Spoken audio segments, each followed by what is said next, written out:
সুস্মিতা সাহা যদি সেদিন পলাশের অফিসে না যেত তাহলে হয়তো আজ পলাশ সাহার এইরকম পরিণতি হতো না। পলাশ সাহা সম্পর্কে তার বন্ধু দিল এক নতুন চাঞ্চল্যকর তথ্য। এ বিষয় সম্পর্কে জানতে হলে পুরো ভিডিওটা স্কিপ না করে দেখতে হবে। হ্যালো ভিউয়ার্স, ভাইরাল ভিডিও চ্যানেলের পক্ষ থেকে আপনাদের সকলকে জানাচ্ছি শুভেচ্ছা। তাহলে চলুন দেরি না করে শুরু করা যাক আজকের ভিডিওর মেইন কথা। র্যাবের এএসপি পলাশ সাহার অকালে চলে যাওয়ার পর থেকেই সোশ্যাল মিডিয়ায় ব্যাপক তোলপাড় শুরু হয়েছে। একদল মানুষ তার মা আরতি সাহাকে দোষারোপ করছে, আর আরেক দল মানুষ তার স্ত্রী সুস্মিতা সাহাকে দোষারোপ করছে। কিন্তু প্রশ্ন হলো, এখানে আসল দোষীটা কে? পলাশ সাহা যদি আজ আমাদের মধ্যে থাকতেন তাহলে তিনিই হয়তো সত্য কথাটা তুলে ধরতে পারতেন, কিন্তু আফসোস সেটা আর সম্ভব হবে না। তাই এই বিষয়ে তার বন্ধু বান্ধব প্রতিবেশীরা কি বলেছে সে বিষয়েই আজকে আমরা আপনাদের সামনে তুলে ধরব। সুস্মিতা সাহা এমন একজন মেয়ে ছিলেন যে কিনা তার উদ্দেশ্য হাসিল করার জন্য যে কোনো কিছু করতে পারত। প্রয়োজনে যদি তাকে দুনিয়া ত্যাগ করতেও হতো তাও নাকি তিনি তার উদ্দেশ্য হাসিল করার জন্য তাও করতে পারতেন। তারা যেখানে থাকতো সেই বাসার নিচতলার প্রতিবেশীদের কাছ থেকে জানা গিয়েছে যে রাতের বেলা নাকি বেশ ধুমধাম আওয়াজও হতো।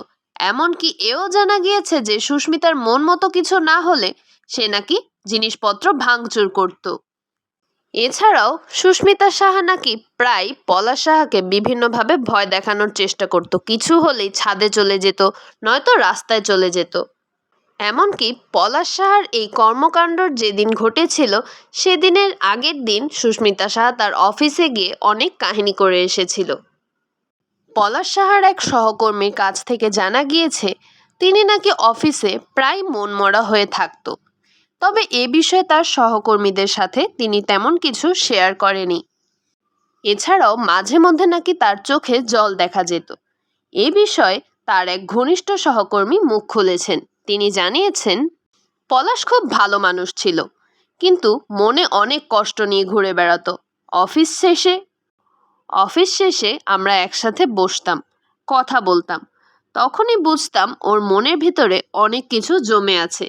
ও বলতো বাসায় শান্তি নেই, স্ত্রী আর মায়ের মধ্যে নাকি সম্পর্ক ভালো না, মাঝখানে পড়ে যায় সে নিজের সমস্যার কথা সে কাউকেই বলতে পারতো না, কারণ সে ছিল অনেকটা চাপা স্বভাবের।